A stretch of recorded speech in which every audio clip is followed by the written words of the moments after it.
Philadelphia 76ers down in the ATL to take on the Hawks. There's a look at Trae Young and Joel Embiid, and we start you off with Embiid just bulldozing his way inside. Just too big for folks down there. Didn't even really need to jump.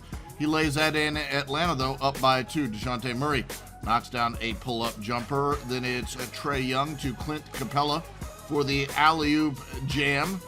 Then Trae Young, the deep pull-up 3. Atlanta up 36-31 at that point. Later in the second quarter, Tobias Harris hits the baseline fadeaway jumper. He had a dozen in this one. At the break, Atlanta led it by 4, 46-42. Third quarter, here comes Embiid, knocking down the jumper, just sort of facing up and hitting the shot. 26 points, 13 rebounds. Then Tyrese Maxey, a pull-up 3. He had 15 points on the game. Atlanta's lead down to 2. Trae Young, later in the third, missing a layup here, but look who comes steaming in. It's Clint Capela. He had 18 points and 20 rebounds. What a total.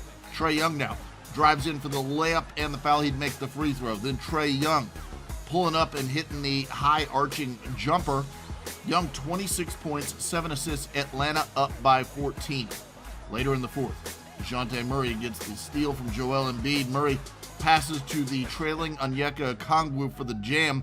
Okongwu, a double-double off the bench, 10 points and 11 rebounds. Now with less than 5 minutes to go, 76ers put in the bench down 17, and they go on a run. Montrezl Harrell gets a jam. Then Montrezl Harrell gets a hook. He had 3 minutes off the bench and went for it. He had 8 points in those 3 minutes.